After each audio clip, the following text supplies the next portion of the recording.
My name is Emily Carter. I'm 32 years old, and on my 24th birthday, while my friends were texting me birthday wishes, I got a different kind of message from my father. Happy birthday, kiddo. Sold your car this morning. Be grateful. It was just sitting there anyway. That single text message hit me harder than any physical blow ever could. It wasn't just about a car. It was about a lifetime of being treated like I was invisible, like my feelings didn't matter, like my hard work was something they could just take and give to someone else. That car was the only thing in my life that was truly mine, and he had erased it with a casual, cruel flick of his thumb. But before I tell you how everything flipped, like and subscribe and drop a comment to let me know where you are watching from. My story really begins long before that birthday. It starts in a quiet, tree-lined suburb in Washington, in a house that always looked perfect from the outside. My father, Mark, was a man who cared deeply about appearances. He was a successful local contractor, the kind of guy who coached Little League and organized the neighborhood watch. He had a firm handshake and a ready smile for everyone, except, it often seemed, for me. My younger brother, Ryan, was 2 years behind me in school, but in my father's eyes, he was light years ahead. Ryan was the future of the family. He was the one who would carry on the Carter name with pride. I was just Emily, the quiet one, the one who was supposed to be responsible, to not make waves, to figure things out on her own. The favoritism wasn't subtle. It was the foundation of our family, the very air we breathed. I remember when I was 10 years old, I won the school spelling bee. I had studied for weeks, my nose buried in a dictionary until the words blurred together. I ran home with a blue ribbon clutched in my hand, my heart pounding with a desperate need for my dad to be proud of me. I found him in the garage, polishing the chrome on his truck. "Dad, look," I said, holding out the ribbon. "I won!" He glanced at it, then back at the truck. "That's nice, Emily. Good job." He tossed the polishing rag onto a workbench. "Hey, have you seen Ryan? He's got his first baseball game tonight. Big stuff." My small victory vanished. It was just nice. Ryan's first game, where he would probably spend most of the time picking at the grass in the outfield, was big stuff.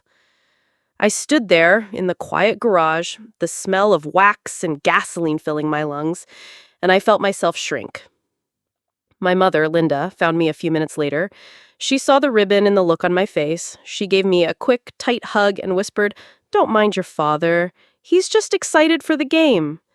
That was my mother's role in our family, the peacemaker, the smoother of rough edges. She never confronted my dad. She never told him he was being unfair. She just managed my disappointment, telling me to be understanding, to not make a scene. Her silence was a kind of betrayal all on its own.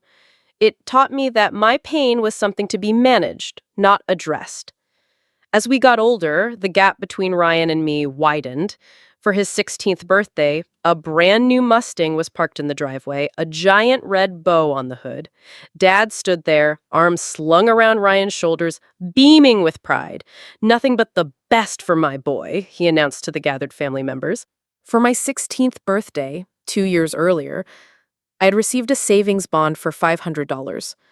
"This will be good for your college fund," Dad had said, handing me the envelope without any ceremony. "It's important you learn the value of a dollar." The lesson was clear. Ryan was to be given the world, and I was to learn how to earn it. I did learn. I got a job bussing tables at a local diner the day I turned 16. Every paycheck, I put half into the savings account my dad had so thoughtfully encouraged me to have. The other half went to my expenses: clothes, school supplies, anything my parents deemed unnecessary. Ryan never had to work a day in his life. His allowance was more than my bi-weekly paycheck. When he wanted new clothes, he used Mom's credit card. When he wanted to go on a ski trip with his friends, Dad handed him a wad of cash and told him to have a good time. When it came time for college, the difference was stark.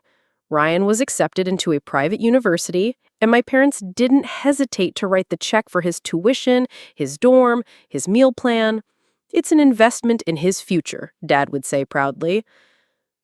I was accepted into the state university, a good school, but a public one. You've got your savings and you know how to work hard, Dad told me over dinner one night. You can get some student loans. It will build character. My mother just smiled weakly from across the table. We're so proud of you for being so independent, honey. Independent wasn't a choice, it was a requirement. So I worked. I worked through college, taking early morning shifts at a coffee shop before my classes and late night shifts at the diner afterwards. I learned to live on cheap ramen and caffeine.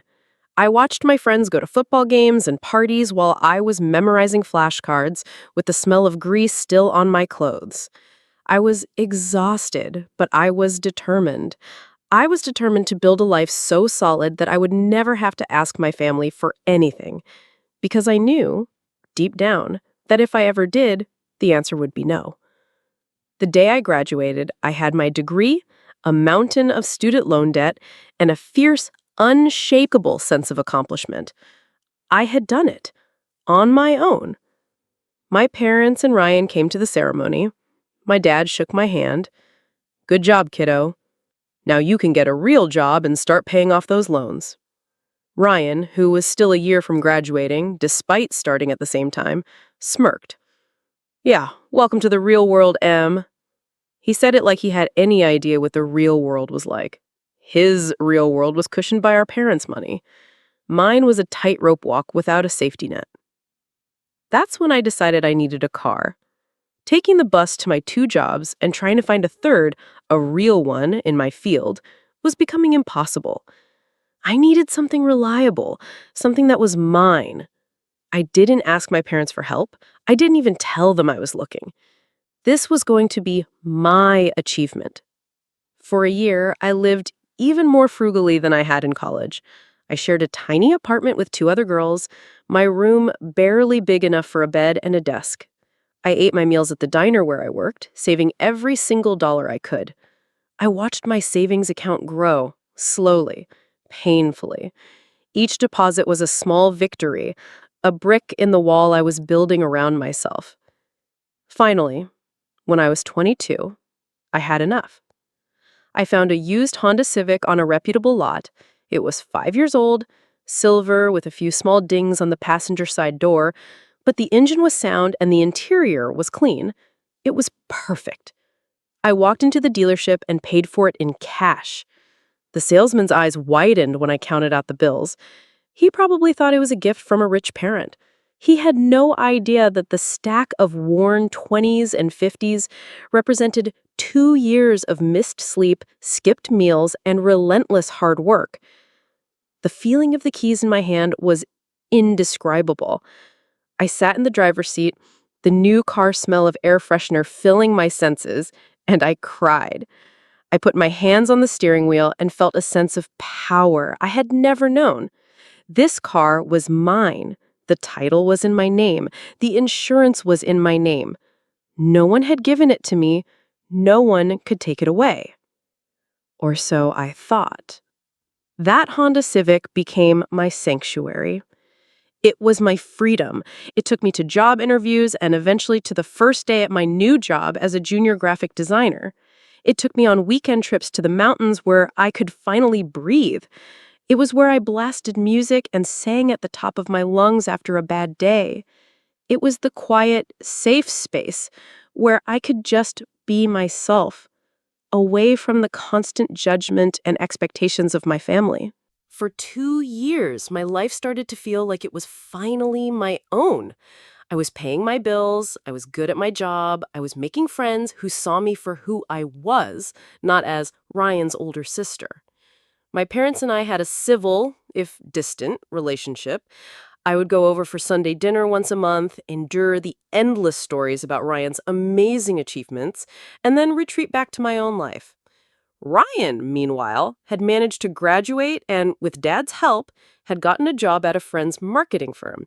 He was living in a condo downtown, the down payment a graduation gift from our parents. He was already driving his 3rd car, a new BMW, because the Mustang had become old. I never said anything. I just kept my head down and focused on my own path. I thought if I was successful and independent, my dad would finally have to respect me. I was wrong. He didn't see my independence as a strength. He saw it as a resource he could tap for Ryan. The week before my 24th birthday, my phone rang. It was my dad. He never called unless he wanted something. "Emily," he said, his voice brisk. "Ryan's car's in the shop. Some issue with the transmission. He needs to get to work. Can he borrow your car for a few days?" I hesitated. I didn't like anyone else driving my car, especially not Ryan. He was careless. He treated his possessions like they were disposable because for him, they were. "I don't know, Dad. I need it to get to work." "He can drop you off and pick you up," Dad said, his tone already dismissive of my concerns. "It's on his way. Come on, Emily. Family helps each other. Just drop off your spare key at the house tonight." It wasn't a request. It was a command. I felt that old familiar feeling of being backed into a corner. If I said no, I'd be the selfish one, the one who wasn't a team player. If I said yes, I'd spend the next few days worried sick about my car. "Okay," I said quietly. "I'll drop it by tonight." "Good girl," he said, and hung up. I dropped the spare key off that evening. My mom answered the door. "Oh, it's so nice of you to help your brother out." She gave me one of her quick, tight hugs. Ryan was lounging on the sofa, scrolling through his phone. He didn't even look up. He just grunted a thanks in my direction. The next few days were stressful. Ryan was always late to pick me up, making me late for work. When he did show up, the car smelt like stale fast food, and he had changed my radio station presets. It was a small thing, but it felt like a violation. He was making my space his own. On Friday, he was supposed to bring the car back. It was the day before my birthday. I called him. "Hey, Ryan, are you dropping the car off today?" "Oh, yeah, about that," he said, his voice casual. "Dad said he'd handle it. He's got the key. He'll bring it to you tomorrow or something." "Tomorrow is my birthday, Ryan. I have plans." "Relax, Em. It'll be fine. Talk to Dad." He hung up. I tried calling my dad, but it went straight to voicemail. I felt a knot of anxiety tightening in my stomach. Something felt wrong. The next morning, I woke up feeling a little hopeful. It was my 24th birthday. My roommates had left a small cupcake and a card on the countertop. My phone was buzzing with messages from friends. I was meeting them for brunch later. Maybe the day would be good after all. I decided to put the car issue out of my mind. Dad would probably drop it off while I was at brunch, and it would all be fine. And then I saw the text from him. It was nestled between a happy birthday from my college roommate and a funny meme from a friend. The words seemed to jump off the screen. "Happy birthday, kiddo! Sold your car this morning. Be grateful. It was just sitting there anyway." I read it once, then twice. My brain couldn't process it. It felt like a joke, a really cruel, unfunny joke. My hands started to shake. I clicked on his contact and hit call. He answered on the second ring, his voice cheerful. "Hey, birthday girl, did you get my text?" My voice was a hoarse whisper. "What did you do?" "I told you, I sold the car. Got a great price for it, too. A young couple needed a reliable starter car." "You sold my car?" I repeated, the words feeling foreign in my mouth. "My Honda? How could you do that? It's my car!" His cheerfulness evaporated, replaced by an impatient sigh. "Emily, don't be dramatic. It was for the best. Ryan was in a bit of a jam. He had some urgent expenses and he needed the cash. You should be thanking me. You're single, you live in the city, you don't have kids. You don't need a car as much as he does." The world tilted. My breath caught in my chest. He wasn't joking. He had taken my most prized possession, the one thing I had worked so hard for, the symbol of my independence, and he had sold it to bail out my brother. And I was supposed to be grateful. "Where is the money, Dad?" I asked, my voice dangerously quiet. "It went to Ryan, of course. That was the whole point. He's already put it to good use." Tears were streaming down my face now, hot and angry. That was my money. I bought that car with my own money. You had no right. Don't take that tone with me, he snapped. Everything you have is because of us anyway. We gave you a roof over your head for 18 years. Don't act like you're on your own. Now, I've got to go. Your mother and I are taking Ryan out for lunch to celebrate his new venture. We'll celebrate your birthday next week sometime. Be grateful, Emily. The line went dead. I sank to the floor, my phone slipping from my hand. The happy birthday texts continued to buzz, each one a painful reminder of how the day was supposed to be. He had done it. He had actually done it. He had stolen my independence and given it to my brother, and in the same breath told me to be thankful. The shock slowly gave way to a cold, hard rage. It was a feeling I had suppressed for years, a fury I had been taught to swallow. But this time I couldn't. This was too much. This was the final line, and he had crossed it without a second thought. I canceled my brunch plans. I told my friends I was sick. I spent my 24th birthday sitting on my apartment floor figuring out my next move. He thought I would just cry and accept it. He thought I would be the good, quiet daughter and let it go. He had no idea who I had become when he wasn't looking. He had no idea how hard I could fight for something that was mine. I took a taxi to their house. I needed to see his face. I needed to see my mother's face. I needed to see Ryan's. I paid the driver and walked up the familiar driveway, my heart pounding a furious rhythm against my ribs.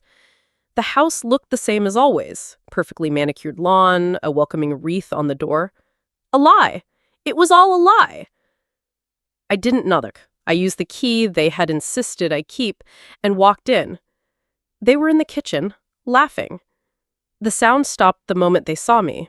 My dad was leaning against the counter, my mom was putting a dish in the sink, and Ryan was sitting at the table scrolling on his phone.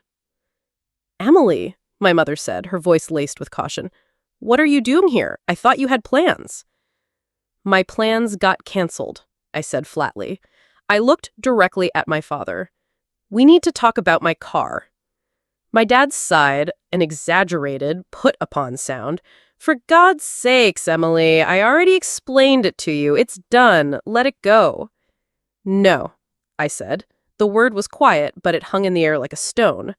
"You stole my car, Dad. You took something that I bought with my money and you sold it without my permission." He actually laughed. It was a short, sharp bark of a laugh full of derision. "Stole?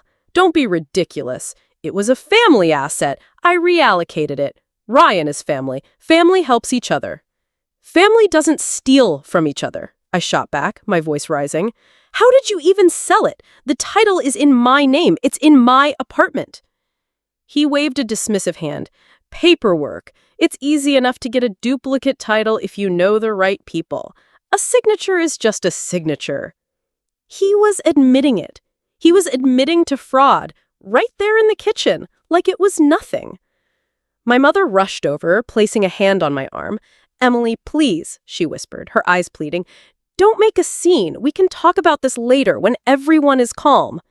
"I am calm, Mom," I said, shrugging her hand off. "I want to talk about this now. I want to know why you let him do this." She flinched, her gaze dropping to the floor. "Your father, he thought it was for the best. Ryan was in a tight spot. So you just let him take from me to give to Ryan again? When does it stop? When do I get to be as important as he is?" Just then, a car horn honked outside. Ryan looked up from his phone, a smug grin spreading across his face. "That's my ride. Gotta go." He stood up and walked towards the back door. "Try not to be so dramatic all the time, Em. It's just a car." I followed him to the door, my anger so intense I was seeing red.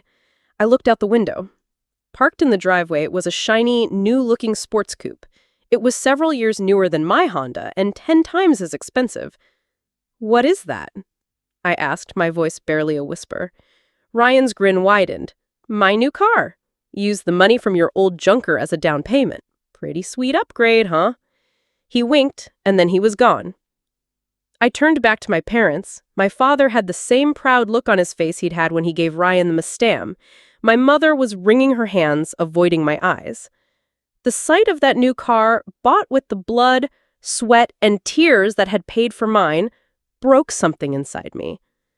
The part of me that had always hoped, that had always craved their approval, died in that moment. It was replaced by something colder, something harder. Everything you have is because of us anyway.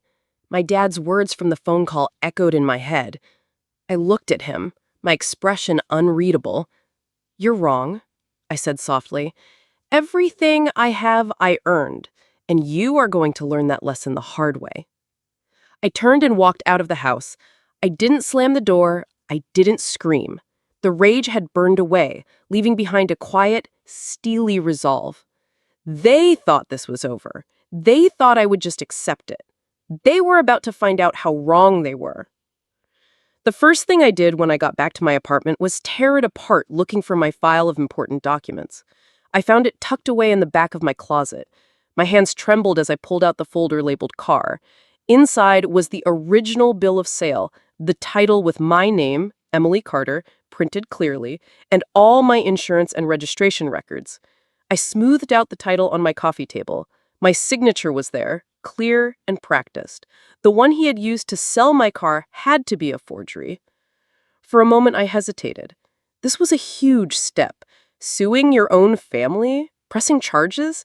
It felt like a plot from a soap opera, not something that happened in real life. They were my family. Despite everything, the idea of turning them over to the law felt like a betrayal. Then I picked up my phone. I scrolled back to my dad's text. Be grateful. Grateful! He wanted me to be grateful that he had stolen from me. He wanted me to be grateful that he had trampled all over my hard work and handed the spoils to my brother. He wanted me to be grateful for being reminded on my birthday that I was second best, an afterthought, a resource to be plundered for the golden child. The hesitation vanished. This wasn't about revenge. This was about justice. This was about drawing a line in the sand so deep that they could never cross it again. I spent the next 2 days researching lawyers. I found a small firm that specialized in civil litigation and property disputes. I made an appointment for Monday afternoon. I walked in with my folder of documents, my heart pounding. I felt like a child playing dress-up, but I pushed the feeling down. I was an adult, and I had been wronged. The lawyer, a woman named Ms. Davis, was professional and calm. She listened to my entire story without interruption. Her expression never changed. She just nodded occasionally and took notes. When I was finished, I felt emotionally drained, like I had just run a marathon. She looked over my documents carefully. She tapped the title with her pen. "This is all in your name. You are the sole legal owner." "My dad said he got a duplicate title," I explained. "He would have had to claim the original was lost and sign an affidavit, likely forging your signature to do so. And then he would have had to forge your signature again on the duplicate to transfer ownership to the buyer. So, what can I do?" Ms. Davis looked at me directly. "You have two paths here, Miss Carter.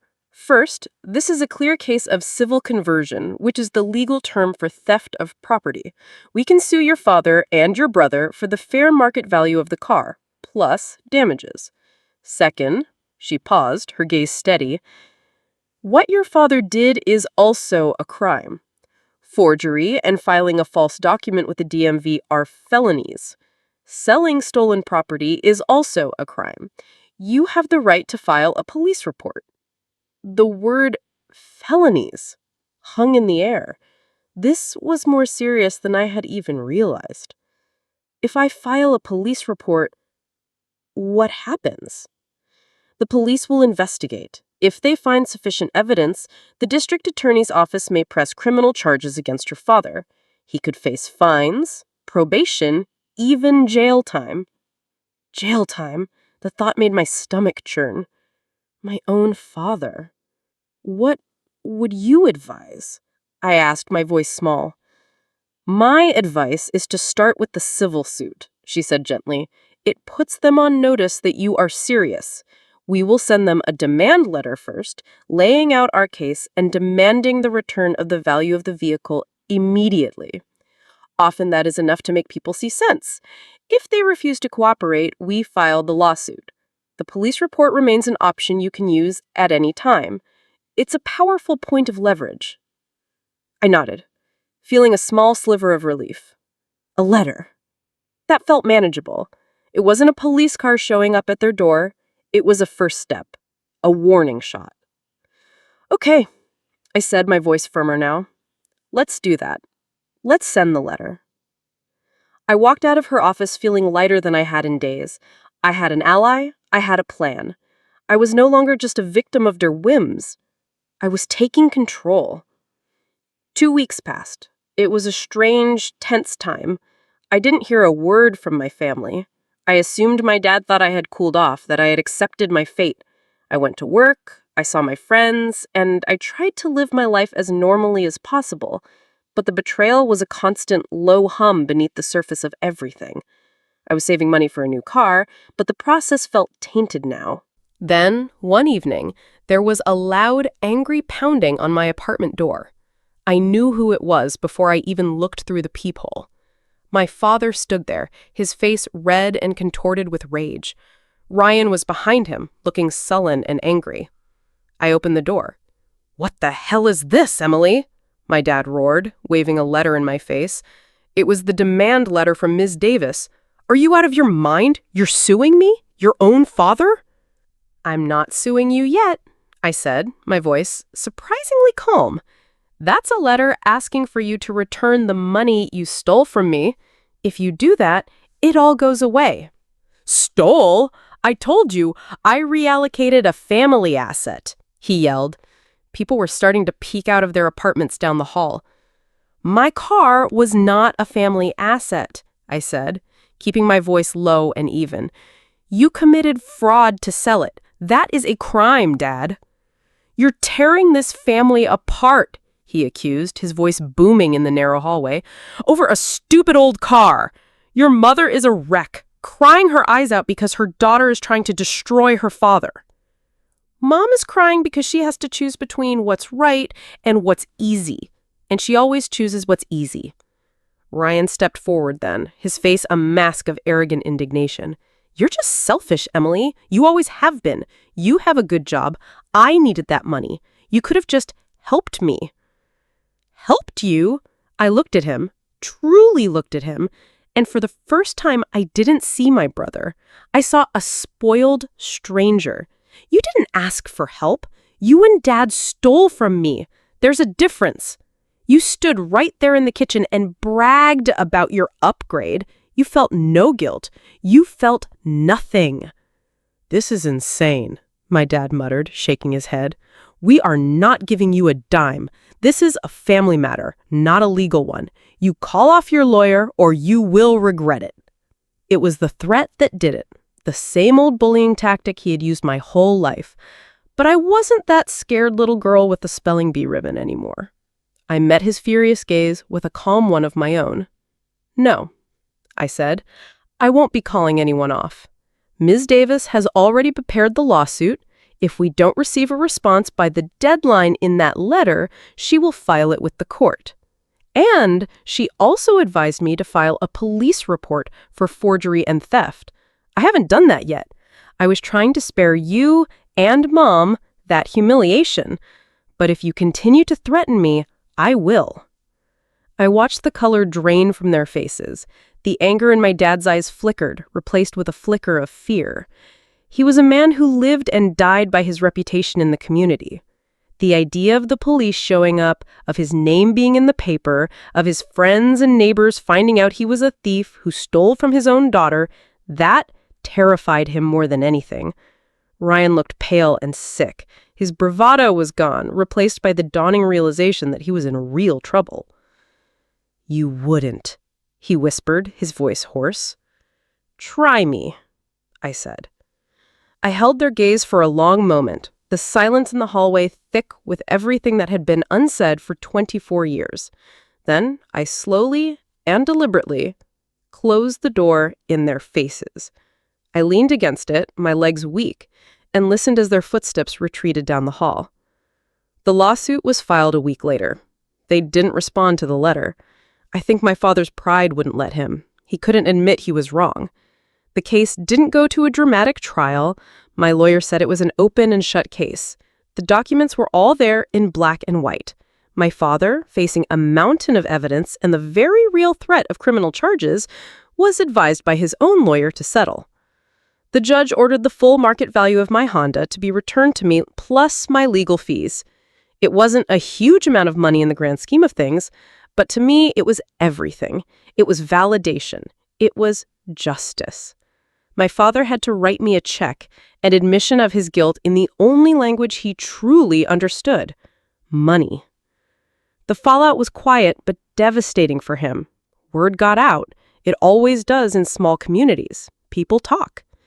The story of Mark Carter, the upstanding family man selling his own daughter's car behind his back, spread through the neighborhood. His reputation was tarnished. Some of his business partners grew wary.